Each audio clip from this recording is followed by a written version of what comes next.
Oh my God, you're Ellie friggin' Conway. Author of Argylle series, Ellie Conway! I am such a fan. Oh yeah? What is it you do? Espionage. Congratulations on this film. And I'm wondering, I'm going to start with you, Henry. Is the line, do you do the whirly bird, do you consider that the greatest line in cinematic history? Because I think I do. I think only time will tell. I mean, we have to let it hit history first. But it was a fun line, yeah, especially considering we pulled it off, you know? You both pulled off the whirly bird in practice. Thanks. I mean, in practice, he really did. Well, you both did. Yes. You both whirly okay. bird. I'll go with that. Well, yes. Well, you, sir, have been dancing in films. Tom Cruise has been running in films since 1981. I think you've been dancing in films since 1981. Let's keep it that way. Let's keep it that way. I'm wondering for you, was this your magnum opus in terms of dancing in film? Because I feel like you've done a lot in the past. Keep pushing it and pushing it. Pushing that envelope. He'll be dancing in space next. I want to see that. Can we create that movie right now? Yeah.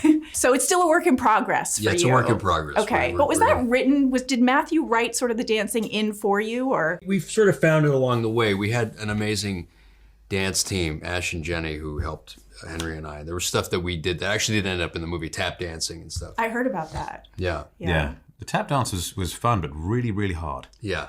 It really sort of gives you some respect for Gene Kelly. And it's no joke. Yeah, you'll have it in your future repertoire for another film. That's right. Mathew has said that when he sort of talked to you about this role, he said a little bit of Bond with a little bit of Drago, which is my favorite villain of all time. From Rocky IV, nothing better. He terrified me, actually, as a child watching pretty terrifying. him. But was that sort of the direction you got? And sort of how did you craft Argylle for yourself?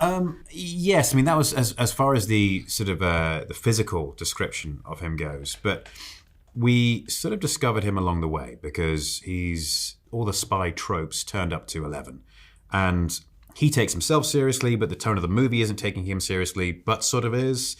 And so it's about treading that fine line between the interactions he has with some characters like Ellie, and then other interactions with John Cena's character, and you have to play both recognizably similar but different at the same time. And so it was sort of tricky to find along the way, but it's what you do, and then the rest is done in the editing process. Yeah, because I was going to ask, because you played obviously sort of the fantasy fictionalized version of a spy, and you play the real version of a spy. So how do you sort of take the spy like in your head? Like if this is Actors Studio 1-on-1, how do you play it for real or do you tweak it? I mean, speaking for Argylle, you can't play it too naturalistically. If you do, then you're missing the gag. Yeah. So it was trying to play it real enough so it's not hammy, but also keep it not too honest. Yeah, I keep using the broadcast news as an analogy for the archetypes that we play. I mean, or Roger Moore in the train scene, a hippie Indiana Jones. But like, I'm Albert Brooks, he's William Hurt, you know what I mean? Like, I'm the journalist behind the scenes who's sweating profusely, and he's, beautiful and fantastic. And so that, to me, is the juxtaposition between our characters. I was going to use that word, juxtaposition. You stole it from me. Oh, well. Yeah, you can't use it now. I can't use it Can't now. use it now. You're just copying him at this stage. I am. No, I heard something about like a Harrison Ford or like a Harrison Ford or like even a Han Solo. Yeah, maybe. well, yeah, sure. Stealing from all those archetypes, I think we're both taking from those. You have to respect the stuff that came before you. So I know you mimic each other in the sense, like you recon each other's moves. Yeah. But then you really make you each do the whirly bird. But That's you right. really made it your own. So how would you describe each of your whirly bird? His whirly bird is athletic. I just had good fortune of Dua Lipa sort of being the pop star she is. She's used to doing sort of insane dance moves on stage, and without her sort of flexibility and her trust in me as well, it wouldn't have been possible. So does she just float and you just put your hands there? That's exactly what happens. That's kind of what I figured. Yeah. Levitate. And what was your take on the whirly bird, sir?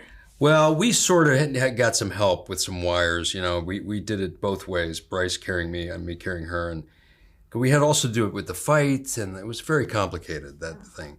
So it was a little different. But you do get dizzy either way. Yes. And I know genuinely. you mimicked each other's moves in the fight scenes. Yes. So what's one thing you stole from Henry and one thing you stole from Cena? Well, I learned a lot from Henry. Henry's done a lot of fight stuff, and just to pace yourself and not, get a little carried away. You kind of have it's a long scene. Yeah. You shot it over time, and it's easy to pull a muscle at my age. How many days would you shoot that over? I forget. I mean, we would come back to it and do second unit. It was originally a week or two, and then we'd come back and pick up stuff. Right. Yeah. What did you take from Sam? I mean, it's impossible to take anything from Sam because only Sam could do Sam. And so it's only sort of poor mimicry, if anything. Who are these people? Real life spies. Why would they care about me? Because you're a goddamn fortune teller, Ellie. Congratulations on such a fun and dynamic film. I have a question for you, Bryce. I know that you know who the real Ellie Conway is. I know you're not going to reveal who the real Ellie, but is she going to be revealed, and is it a big reveal? It's yes. And it presumes that it's a woman, too. Did I say she? Yes. I meant to say she, but I do have a theory. So I want to ask you, who is the real Ellie Conway? Wrong answers only.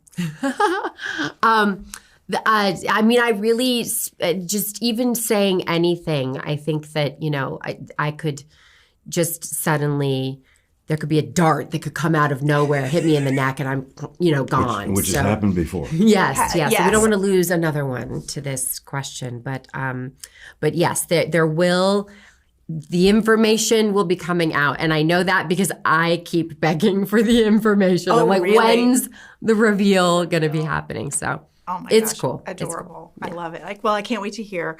In this film, Ellie has a vivid imagination. She is a writer who gets dropped in the world of espionage. So I'm wondering for each of you, if you got dropped into one of your previous films and it was a real life scenario, which one do you think would be the most fun to be dropped into? Or one of your previous projects? And you can choose something you directed as well and acted in. Oh, that's fun. I mean, I loved Spider-Man and I love that world. So, I think that would be a very fun world to kind of be dropped into, the Marvel universe. Can I also be dropped into Spider-Man, too? Yes. I think that would be fun. Wouldn't that be? It would It's be so a lot of fun. It's so fun. Hey, yeah. I'm thinking of a future collaboration here now. Yeah. Spider-Gwen and our new villain. Why am I always a villain? Because you're so good, and the villain is what makes the movie. Like a movie's success is dependent upon You're the not villain. just saying that? No, that's really actually. I'm not a just fact. saying it either, because that was actually my next question, was asking you, because you are such a craftsman of what you do, sort of like when you are playing a villain, there is a lot of pressure, right? There's a lot of pressure because the movie does have to work.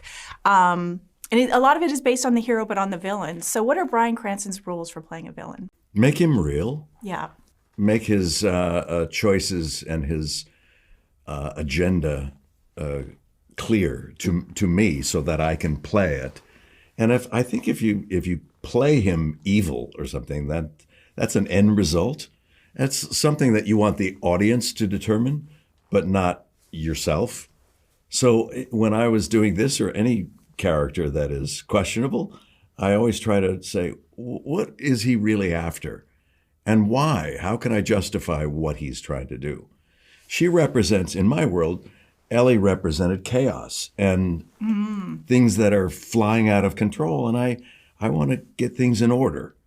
And I'm trying to reason with her to make sure that she can come over to this side and should be very comfortable. We'd make you very comfortable. Did Gru from Despicable Me, did I hear something about that? Being some sort of an inspiration or not that you need inspiration, but being sort of a nod to that? It's funny you should say that because someone mentioned that early on, and I thought, there's a relationship there where he doesn't see himself as a bad guy, and that's fun to play that way. Maybe there is a future, and maybe Ritter, my character, can be animated. There you go. Yeah. For you got to wear so many hats playing this role. There's so much. One thing that you are known for is crying on cue. And you got to do it probably, I think I was trying to count like 5 or 6 times in this film. And I know you're sick to death of talking about this, but was the taking off of the heels before you ran, was that your idea or was that Mathew's, and is that a nod? I'm going to give you such a boring answer, and I apologize, but it is the truth. I'm someone who's very, like, I don't think of, this fun kind of Easter egg from this other movie that I did to put it into this movie, because this movie is its own thing and treated as such. And the circumstances made sense. You know, you always want a costume to make sense given whatever a character is doing. And so that was just I knew there was going to need to be a shift so that she could go more stealth. And so, you're going to lose your shoes if you want to go more stealth and not be heard. And that works when you're not in a jungle. I love that you use the word stealth. That's perfect. Yeah. I'm going to say one word, and you tell me if it means anything to you. Fuchs. Jason. What was this shouted out on set a lot, and what was the sort of meaning behind it? He's our writer, terrific guy, very very talented. And a producer on the film. And a producer on the film. Yeah. And as you might expect, the script is very dense and complex. It's not easily trackable because of the mind of Mathew, who wants to go to so many different places that there were often questions that the cast would have at any given moment. And he would scream out, "Fuchs!" To bring Jason to the set. He'd come running to the set to answer any questions. Sometimes the Fuchs it augmented to a curse word in some ways, in a fun way.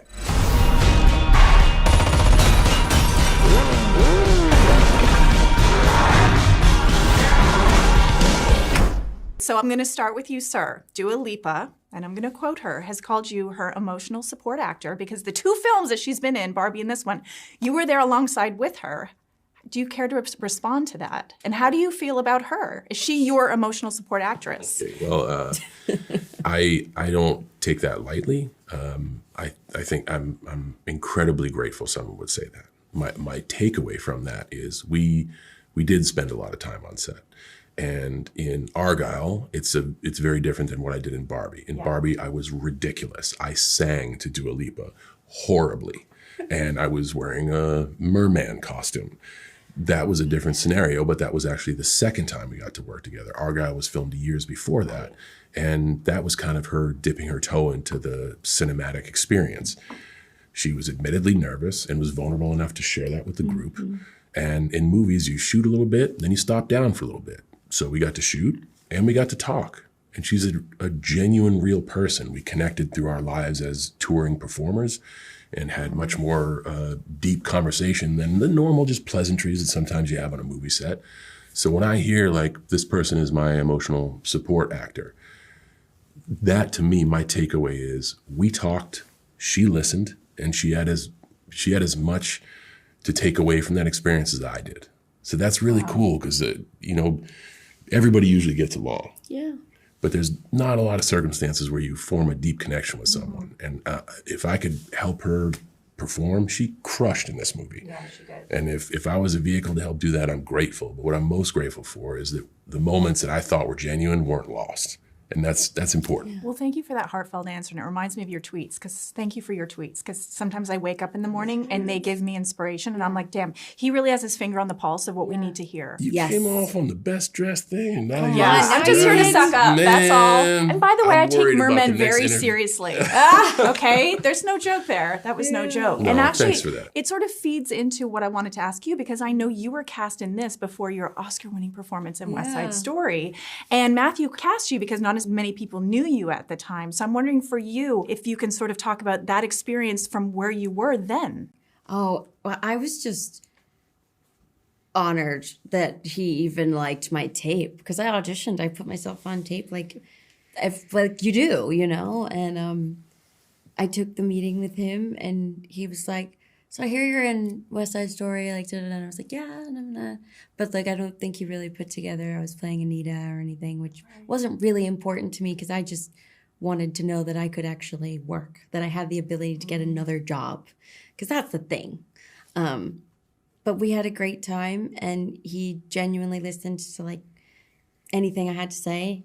Like, I never felt small or anything. Like, he validated my take on things, and I really enjoyed that. I think trust between actor and director is really important.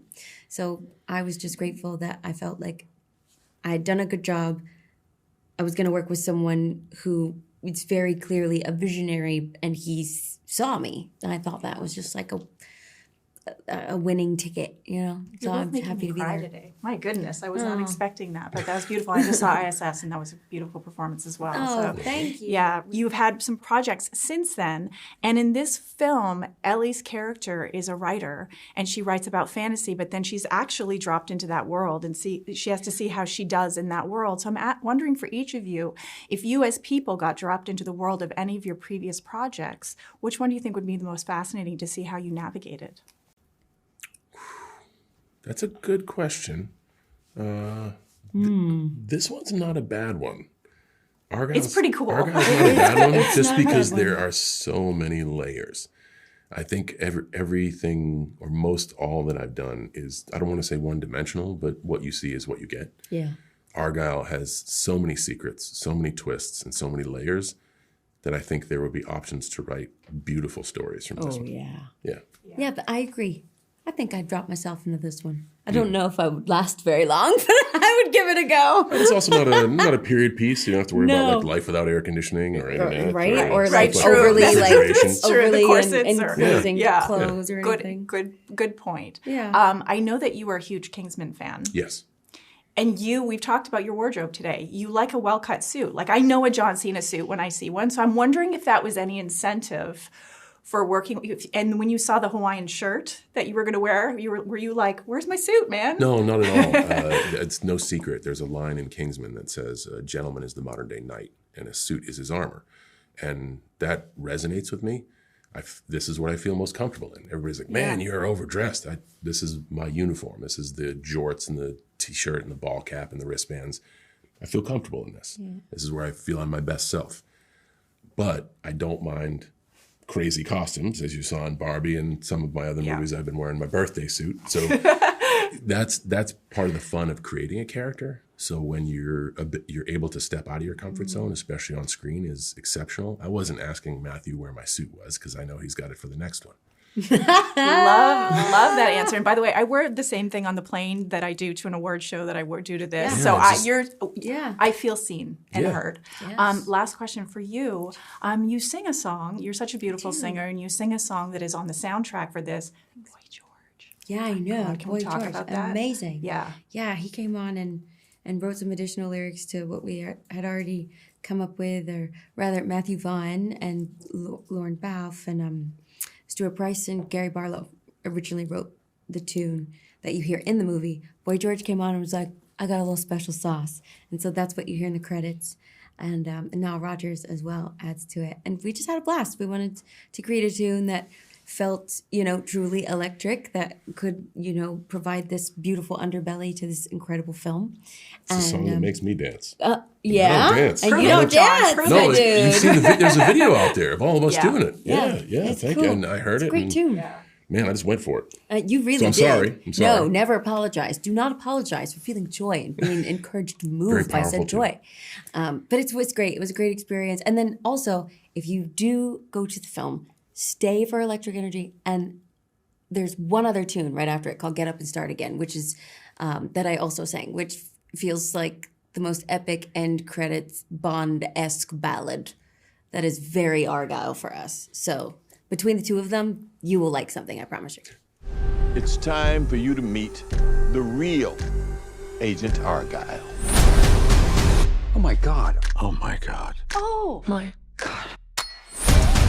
So I was actually just chatting with Bryce, and I said something to her. She asked if I liked the film, and I said, it is the girlier version of Kingsman. And she said, well, Mathew made the film for his daughters, in a sense, or they were inspired it. So I wondered if you could talk a little bit about that. I mean, the fact that we have a Taylor Swift-esque Cat Pack in the film, Dua Lipa in the film, and then it was maybe inspired by Romancing the Stone that you watched together during lockdown. Could you talk about sort of your children's influence in this and how they sort of, how it switches it up from Kingsman's? It is meant to be the antidote to Kingsman. So antidote. The antidote. So I don't know.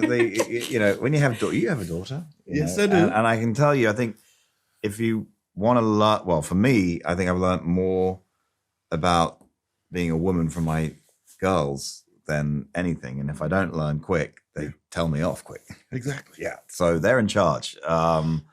And they complained to me that they just said that they didn't ever feel the movies made for them, which they could really relate. They said it's always either a dumb rom-com or it's. I won't even say what they are actually because I'll get in trouble. But they said, come on, and they saw Romancing the Stone and said, please make a movie like this for us. So I was like, why not? Wow. And we did. Wow. Sir, for you, yes. I watched you in your, and I won't even call it a man cave because it was this lair that you have in this film. Mm-hmm. And I read something about how you brought in a desk specifically for Samuel. And I'm like, I wonder how sort of the sets, how you catered it to yourself and how it informed who you were. And this gentleman has said that you're undirectable, not because you won't take direction, but because because that's my favorite song. I sing that all the time when I'm on set. Yeah. Do you really? Yeah. So it's like undirectable. But in every way. I love it. I love it. But so how did you, if you were sort of like a man on his own island, how did you craft this character? He gives me a lot of leeway. So when he called me and spoke to me about the character and said, read it, see if you want to do it, and maybe he'll come play with us. And I was like, okay, great. And when I read it, I said, okay, good. I like this. And then I visited the set and he asked me about the man cave. He said, how would you decorate this place? So we started talking about the sports memorabilia that I wanted in there, the kind of people that I wanted to look at when I'm thinking, sitting around in there, how many screens are dedicated to information, how many screens are dedicated to sporting events. So all these things played into that. And you taught me about American sport. I didn't know anything. And the history. Remember, I was all shocked. right, yeah. I was like, what? Yeah, and we started talking about Negro League baseball. He didn't understand. Didn't even know that could or would have existed. Yeah, so I was like, oh, okay.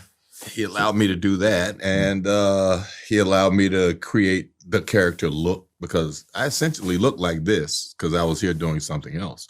And my makeup artist, Jake, is a huge special effects person. So he just created that he sprinkled glue and hair on my head and shaped it and did stuff on my face and everywhere. And he created it. And it's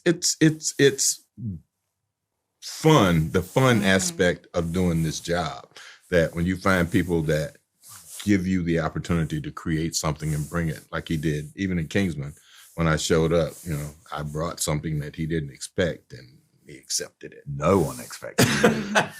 and the lisp. Your double Which I appearance. probably get canceled for doing now, huh?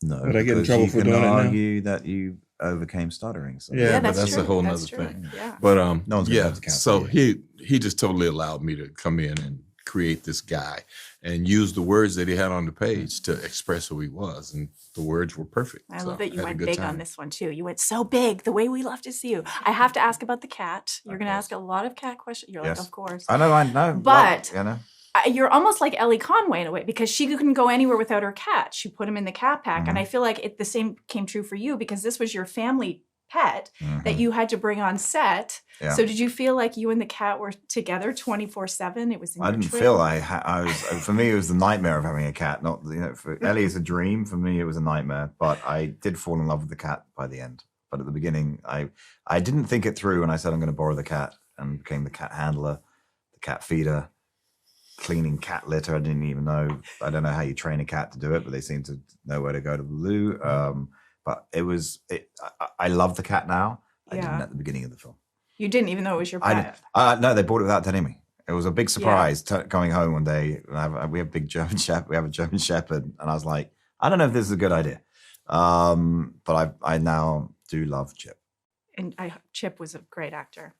He was a good actor. Yeah. He was. Chip did great. He did. Yeah. Very impressed. Last question.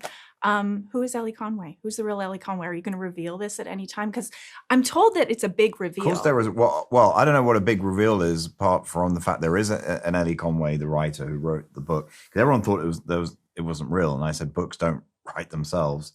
The book we just went straight in the charts at number 14, which is sort of phenomenal. I probably have to thank Taylor Swift for that, even though she didn't write it. Yeah, there will be. I don't know if it's a reveal. I mean, we were going to announce it, but it's become this big thing. So we're like, all right, well, there was a plan.